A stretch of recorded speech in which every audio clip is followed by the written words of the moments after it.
It's not just another day in your life. Things are changing for the better. At Comcast, we see those changes, and we're thinking about how we use technology today to live, work, learn, and play. And we're building for the future now, so we're better prepared for the wants and needs of tomorrow.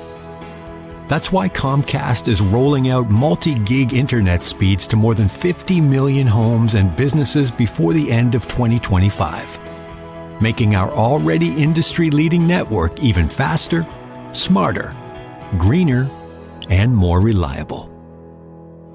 Over the decades, Comcast has been your partner, working hard to serve your community, and will continue to be your partner. We're expanding our gigabits so you can enjoy the tiny bits that matter most. Want your boss to put some real action behind the rhetoric when they talk about making your workplace more inclusive? Find out how to hold their feet to the fire and demand diversity on the Diversity Dude podcast. Hello there, and welcome back to the Diversity Dude podcast. I'm your host, Lambert Fisher, marriage and family therapist, award-winning author, and national speaker on the topic of multicultural awareness and diversity. And for those of you who are interested in even more positive and encouraging tips and strategies beyond what I share in podcasts like this, then feel free to check out my award-winning book, Diversity in Clinical Practice, nationally recognized for the unique way in which it addresses the often difficult topic of multicultural awareness and diversity. Designed for more than just therapists, if you are a helping professional in any way, Diversity in Clinical Practice can help you meet the greatest variety of cultural needs possible for those whom you serve, and it's available in paper and audiobook versions for your convenience. And whether it be through my one-on-one relationship building efforts as a therapist or my informing and empowering efforts as an author and speaker, know that my personal mission is to do my part to improve the world one strengthened relationship at a time. So, today I want to share with you an encouraging and practical perspective on the issue with Black jobs language. So, whether or not you consider yourself a political person, or if you're merely aware of the influence of politics, but choose not to get actively involved for whatever reason you may have, you know that prior to many significant elections, candidates sometimes engage in debates. Now, the goal of every political debate is to convince voters to choose them as their leader. During debates, they get the opportunity to not only express their opinions of their political opponent, but also their plans for leadership, along with their perspectives on a variety of issues, intended to reassure voters that if elected, they can be trusted to lead in ways that address and meet not only important needs, but the needs of every voter, not just some of them. Now, during the most recent presidential debate between current President Joe Biden and former President Donald Trump, where both candidates expressed their plans and opinions on a variety of topics, Donald Trump made one comment in particular that generated a lot more conversation after the debate was over. The comment that I'm referring to is when Trump conveyed that one of the reasons why this country needs to improve its immigration practices is that immigrants are taking Black jobs.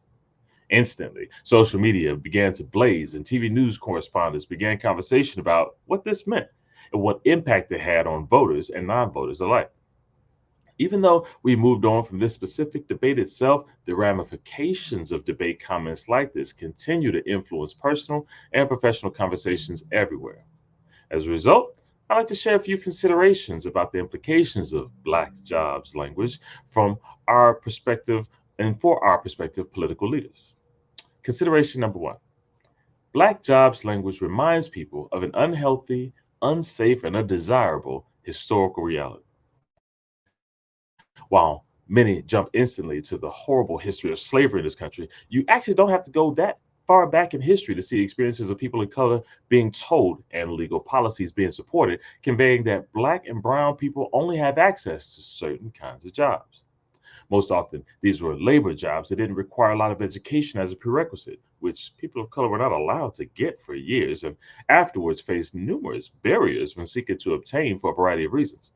Or these jobs didn't come with a lot of power, excluding one from leadership positions in various professional fields.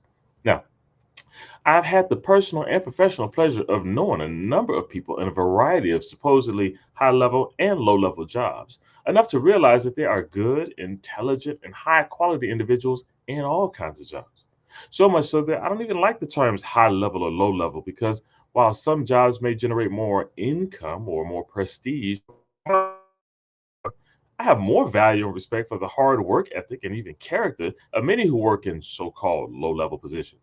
Many in high-level positions can learn a lot from those in these so-called low-level positions. Nonetheless, the message that is conveyed is clear.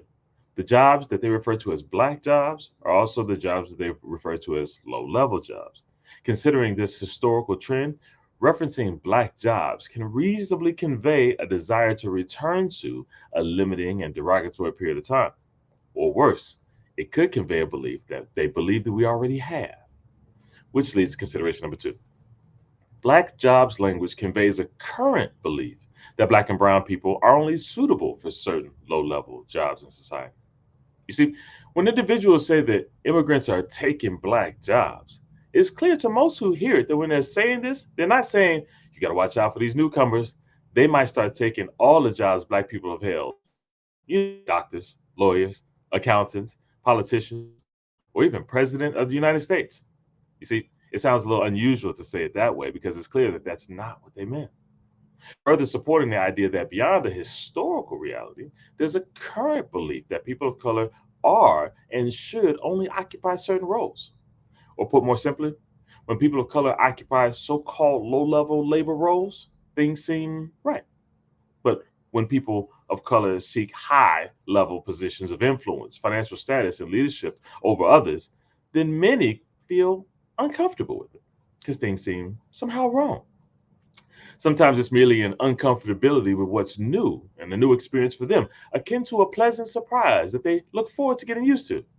However, there are also many times when seeing a person of color in a high status position of influence and power, when people not only get uncomfortable, but they seek to ease their discomfort by removing that person, voluntarily or involuntarily, from a position that is not supposed to be theirs, a position inconsistent with the low level roles reserved for them in society. Note that it wasn't that what was said that you're taking our jobs. No, it was you're taking black jobs, conveying the divisive and separatist message that our jobs are just fine. Your jobs, the jobs that we don't want, only the jobs that you guys can get because we're uncomfortable when you try to get our jobs. See, you got to watch out for that because if you let them get your jobs, then you'll really be out of luck. That's not the message that you want to convey when you're trying to show people how much you value everyone and support everyone getting any job they've worked legitimately hard for and can competently perform. Which leads to consideration number three. Moving forward, representation is even more necessary to combat black job beliefs and prejudices. You see, one of the reasons beliefs like this exists, where certain people are believed to be only suited for certain roles, is because many of the individuals who believe it have never personally seen diversity in various roles in their environment. Now, people of color have indeed performed these roles in many ways and have shown themselves to be more than exemplary along the way. But if these individuals don't particularly see it personally, it can be difficult for them to believe it. And in the presence of personal experience, it can be easy to believe negative and limiting messages conveying that not only do people of color not occupy high status positions, but the reason is because they're not capable, under the logic that if they were capable, they would have already accomplished it already, ignoring the many ways in which there are seen and unseen barriers to equal access to hiring opportunities, or if they get the role, upward mobility opportunities in many professional environments. In contrast, intentional efforts to increase representation in various positions and in various professional environments has the potential to shift this trend.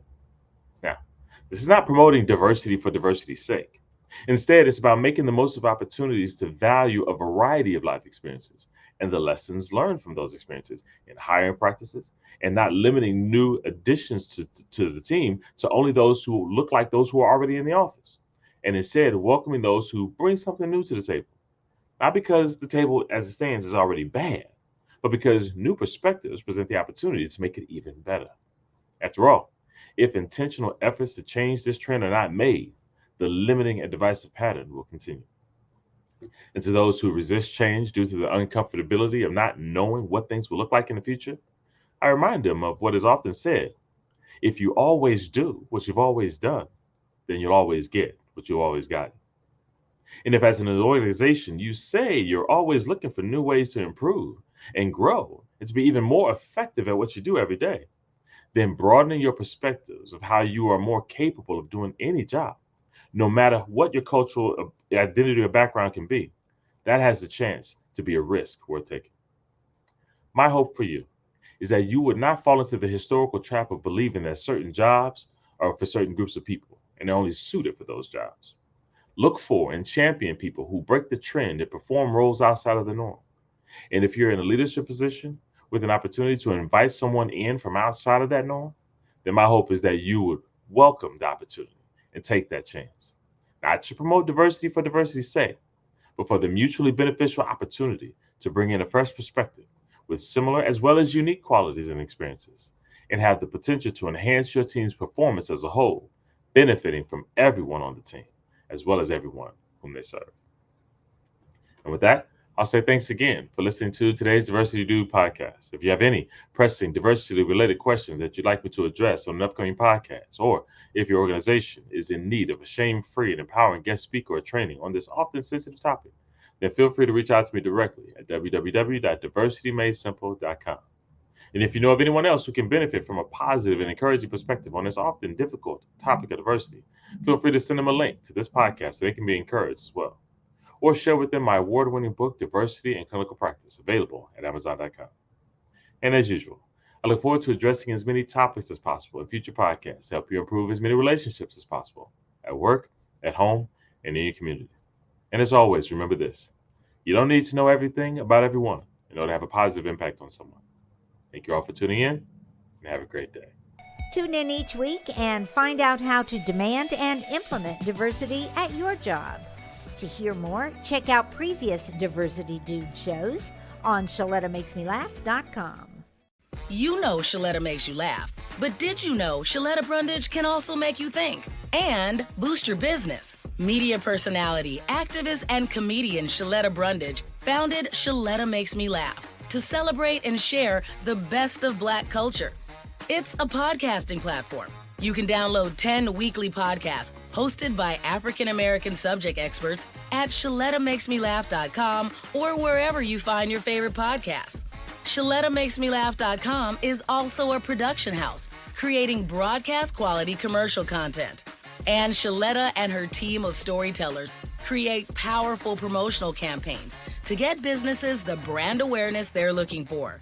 Some of Minnesota's top businesses trust Shaletta, and you can too. Get out the word about your events and products and get in front of communities of color with ShalettaMakesMeLaugh.com. She's got the power to help your business.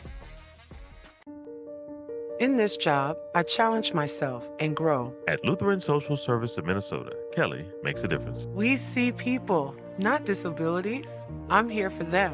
Lutheran Social Service is now hiring direct support professionals to work in our homes and empower people in our community. The work is rewarding, and so are the benefits. Full-time direct support professionals receive medical, dental, and vision plans, matched retirement savings, paid time off, and more. LSS is a great organization. They recognize my talents and my desire to grow. Kelly has advanced to a job as a training specialist, working with new employees to prepare them to support people with disabilities. We're neighbors helping neighbors. So do work that matters. Grow with us. Find your meaningful career at Lutheran Social Service, named a top workplace by employees. Learn more at lssmn.org/immediate openings. Ask about the hiring bonus. You might be eligible for up to $2,000. Are you a woman known as a good listener? Do you have skills in de-escalating situations? Are you what they call a people person?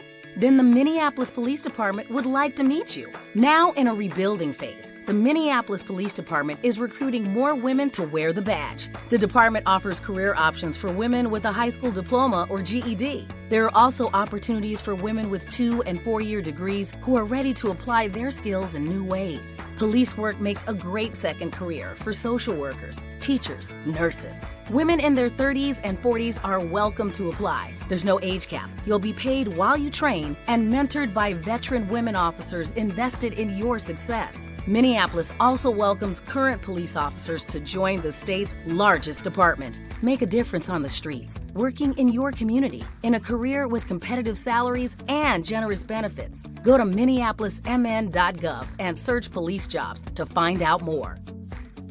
If you live in an older home, it may contain lead-based paint on walls, woodwork, and windows. Even more bad news, lead exposure can be dangerous to young children and impact their brain development.